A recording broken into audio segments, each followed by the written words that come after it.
But then you finally hear the voice of God the Father himself, finally cautioning. As the rider of the black horse is going, he says, please make sure that a quart of wheat goes for a day's wages.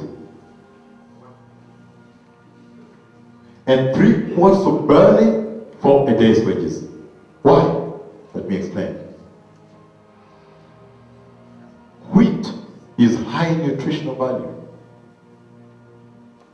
Very high nutritional value, wheat. Barley, relatively less. But listen to this.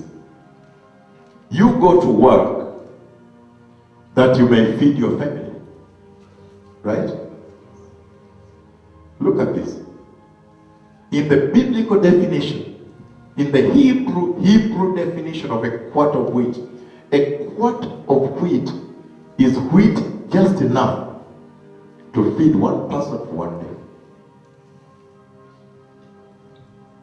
That's why I was able to come out and announce, and the global famine is coming. I said.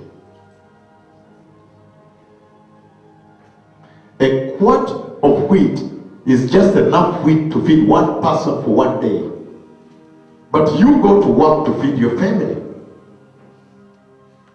That means there is going to be starvation here. And if you look at when the Lord said this, the average Jewish family is about 10 or so.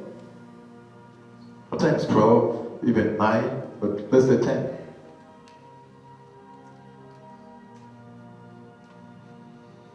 Now, you have from your wage only enough wheat to feed one person, which means there is inflation. Inflation in food prices. Inflation has entered food prices. What I used to have enough for 10 or for 7 or for 6, whatever, now is just enough for 1. That tells me there is inflation. And that means there is famine. My wages cannot sustain my family. There is inflation. It used to, but it cannot. Prices went up. Which means production went down. Scarcity, right? Supply is limited. Listen to this.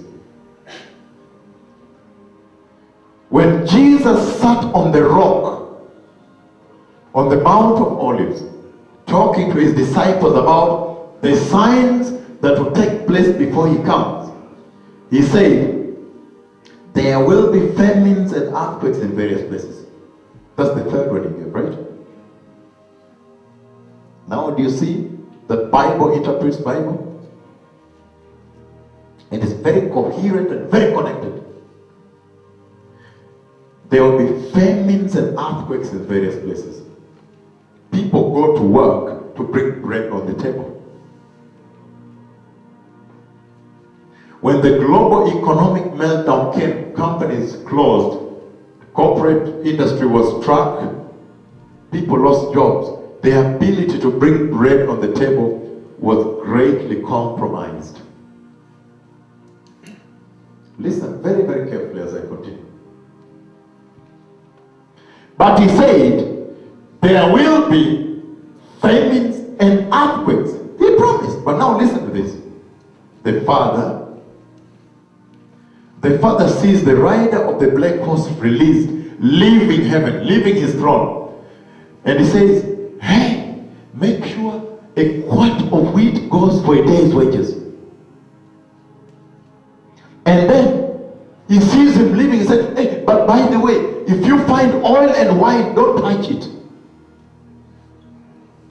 Right there. He said, and do not damage. He said, and do not damage the oil and the wine. Which means safeguard it. You are now going to see it. You're going to see the most important thing the Father said. He says, go make sure that wheat is very difficult. Very difficult. 1 quart for a day's wages. But please, if you encounter oil and wine, don't touch it. Don't damage it. That one, save it for me.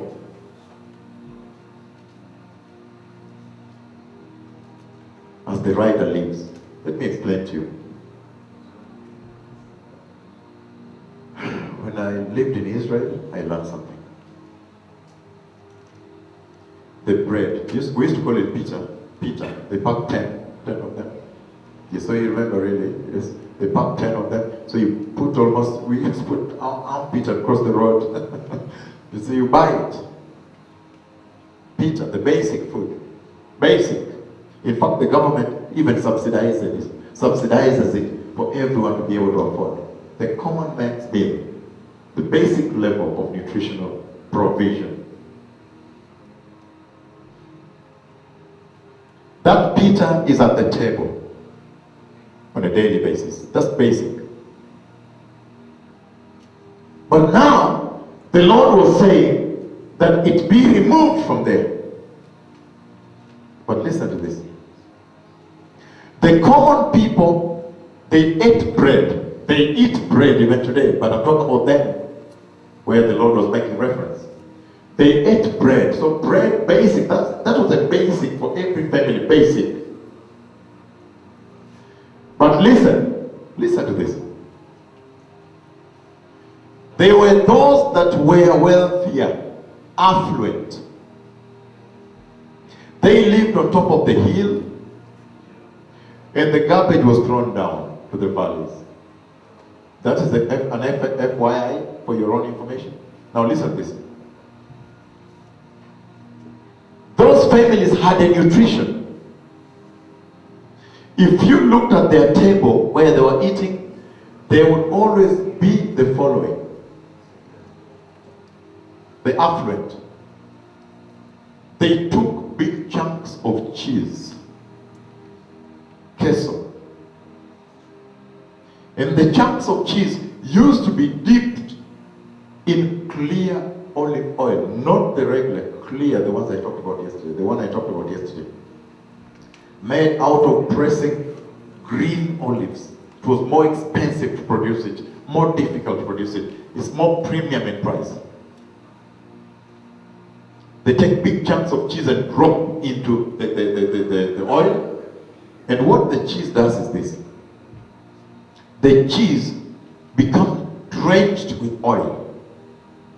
It sucks the oil. And when they serve it on the table, they scoop the cheese to put on the plate, and it comes out with some oil. So you find oil, cheese flooded with oil on the plate.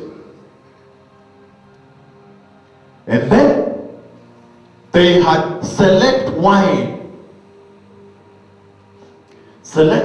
from special vineyards, selected vineyards at the table. That was their basic. If there was another dish, fish or whatever, it was a side. So they ate like that. So the Lord said, for those who sustain their lives on mere bread, make sure it's hard.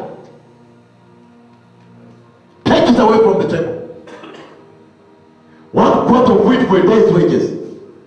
But if you find those who are eating affluently, oil and wine, please don't touch them. Send them for me. How can the Lord say that? Listen very carefully today. You'll understand where the church needs to be. Listen. It was both physical and spiritual affluence. Now listen to this. Listen. Watch everybody, watch. He's sitting on the rock. He's sitting on the rock on the Mount of Olives. And he says, there will be famines in various places, not everywhere. Not everywhere. In various places. Which means some areas will have plenty, surplus, affluence, others will have scarcity. That is the instruction he was giving the horsemen. But listen very carefully. So oil and wine was the symbol of plenty. A quart of wheat is the symbol of scarcity. Listen very carefully. I'm still moving on. I've not arrived. Listen. In the